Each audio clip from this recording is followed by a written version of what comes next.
The Blue Rose Manuscript, by Francis Rosenfeld. Always and forever. Rapture. A state or experience of being carried away by overwhelming emotion. I will describe a personal experience for you, because it is the best way I can think of to illustrate the concept we're about to discuss. I went out into nature just before dawn, during that ghostly hour that puts a chill through one's bones no matter what the season. It is unfamiliar, that hour, a time when we're usually asleep, and that made me uncomfortable to be out, among the shadows and the creatures of the night. There was something different about that early morning, a strange stillness, like all existence had come to a stop. No sounds in the branches, no gusts of wind, no calls. I couldn't feel the air against my skin. It must have been at the temperature where no heat exchange takes place. The light switched gradually from violet to gray, enough that I could distinguish the things around me, and be astonished even more by their strange stillness. I sat on the ground, and I couldn't feel the coldness of the earth beneath me. It must have been at the temperature where no heat exchange takes place. It didn't feel like one usually expects, and you know exactly what I mean if you ever had to sleep on the ground. In that strange frozen tableau, there was only one thing in motion: the sky. I sat on the ground and watched the clouds pass quickly over my head, strangely fast compared to the stillness of the air around me. The light got gradually brighter, turning from gray to lavender and rose. But it was just a backdrop for the real action, an unrelated detail, yielding the center stage to the fascinating sweep of the clouds across the sky in a swift sequence that stirred no motion in the air close to the ground. It would be difficult to describe this perception, but in that moment, air was the only thing in reality that felt alive. I was still, just like everything around me, and I watched this relentless translation of the sky over my head, at constant speed, in the absence of any other signal to distract the senses. No sounds, no sensations against my skin, no sense.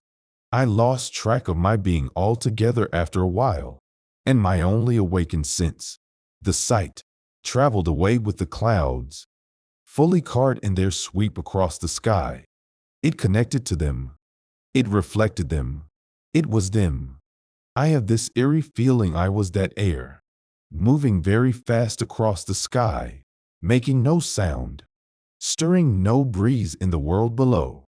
Just me, traveling fast with the air, sharing its nature, oblivious to time, free of my body.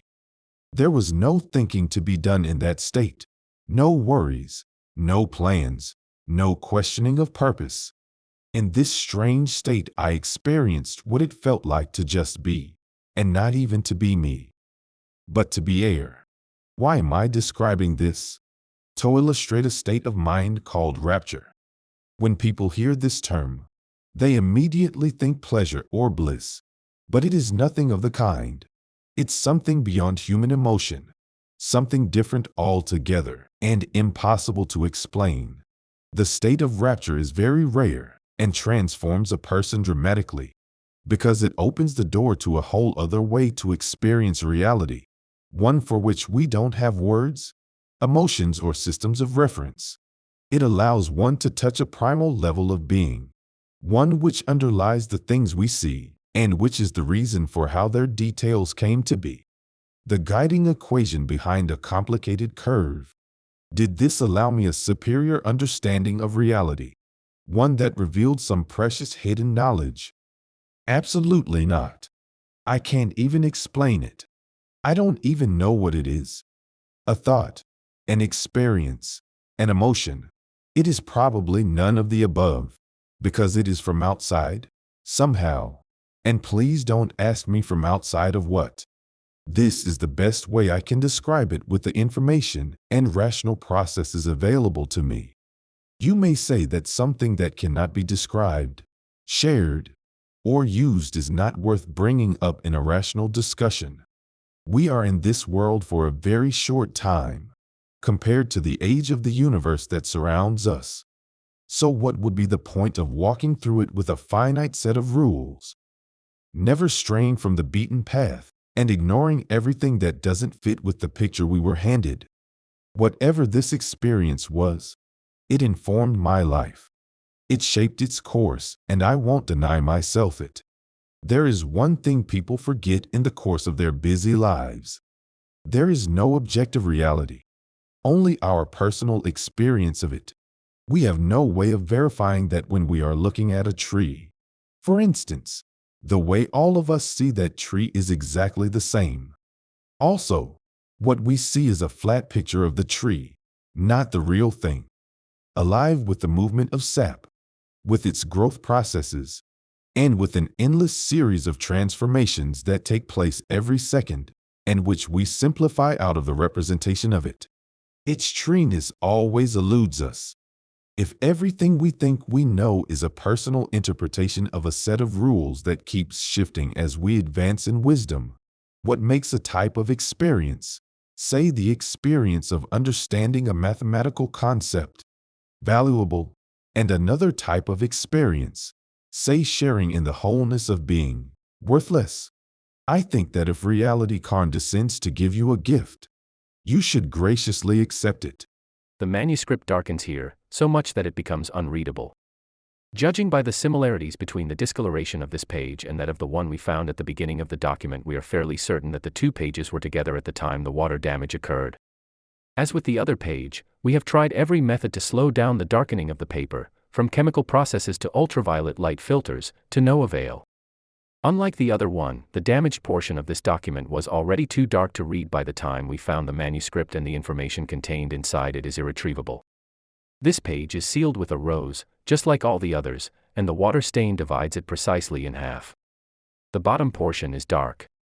There is a marking above it, on the right side, close to the edge of the paper, a marking we haven't been able to identify, which looks like a derivative symbol lying on its back. The page is evidently more worn than the others. It looks like it has been handled extensively. We can't discount the possibility that the damaged portion was chemically triggered to darken, to protect the secrecy of the information it contained in case of an unauthorized attempt to obtain it.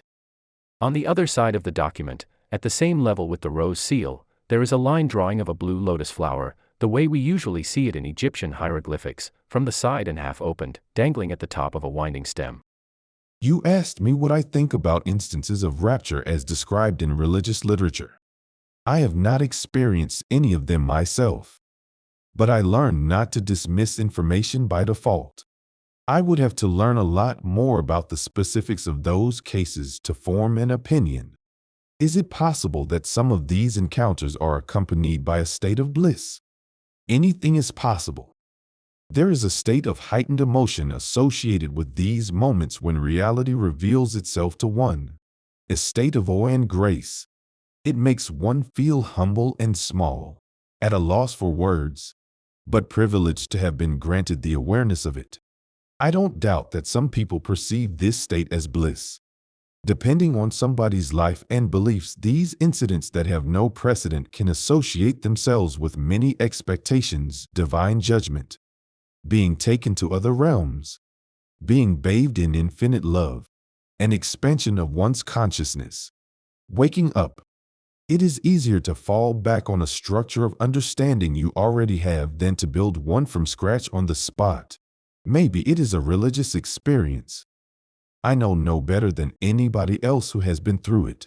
If these are encounters with the divine, I would have no references to qualify them as such. I prefer not to define them. Just describe them to the degree to which that is possible. Can these occurrences be unpleasant? Yes. Can I elaborate on this? I hesitate to go into details. Things like these stick in one's mind and pop out at the most inconvenient moments, when they do more harm than good. But since you asked, yes, some people have had very unpleasant experiences. I'm sure apocalyptic visions are not enjoyable. Living through one's final judgment isn't comforting either. The mind is stubborn and works in mysterious ways. It draws upon what comes closest to an event unlike anything it ever encountered in an effort to make its experience stand on reason again. And to this end, even unspeakable tragedy is preferable to the abyss of the unknown. We can't form concepts outside a context. How does a moment like this inform one's life? It's a shifting of perspective. More than anything else, you see exactly the same things, but you don't see them in the same way you used to anymore. Life gets resifted through a finer sieve that changes its granularity. Can I give you an example for that? An explanation first. The mind doesn't differentiate between an instance it derived from the real world and an instance it built and experienced inside itself. To it, both are just as real. You can't dismiss the happenings in someone's mind or their influence on the person's perspective on life. If I told you that you love or hate a person, it would not influence the real emotion you have towards that person. I can't convince you that you hate that person any more than you can convince me, in the abstract, that you love them. We compromise and agree to take a person at their word in matters of the heart. These states outside the norm are just as much matters of the heart as emotions. If somebody tells you they had an insight into the divine, and you don't believe that such a thing is possible, how would any of you convince the other to adopt their point of view? And now the example. People who believe they glimpsed a higher dimension are never the same after that. They revisit their past and try to come to terms with it. They change their priorities. They take more chances. Their lives transform based on this experience, which is as powerful as love. How this experience came about, and whether it had some basis in reality or it was just a figment of their overheated minds, is as irrelevant as the circumstances that induced one to fall in love. The feeling itself is no less real. Is it possible that people fake these experiences just to become more interesting? Sure, some. But let me ask you something. Who changes their entire life based on a false claim to get attention? Whatever these experiences may be, they do feel real. Can I describe how my encounter with air changed me? Do you remember how I said that I felt uncomfortable walking outside before dawn? Like I was an intruder, in danger, and out of my element. I never felt like that again after that. Now, whenever I am in nature, I am at home, welcomed, in a place that is a lot more like me than it is different from me. There are no menacing shadows and creatures of the night.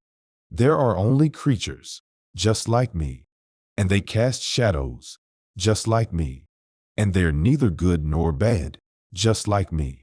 The world is like me. That's what I learned from that experience. Am I going to feel what it is like to be air ever again? I don't know. But that is not important. I am already at home in reality. It is hard to explain the deep sense of security one derives from a feeling like that. A lot of the hardship of living draws strength from the fact that people feel like they don't belong. They're unsure of their footing, ungrounded. Imagine that instead of that you get the experience of having lived in a town all your life, that you know its every street and shop, all the people who live there, and that you're friends with most. That's how I feel about existence. After our last attempt to transfer the manuscript to the Institute failed, we decided that the advantages of having it closer to home did not justify the level of effort required to move this artifact. Maybe it is for the best. The paper has acclimated to the levels of temperature and humidity in the library and will probably fare better if those conditions don't change. In a separate letter, we made a request to expand the scope of our research grant to include the history and the symbolism of the rose seal.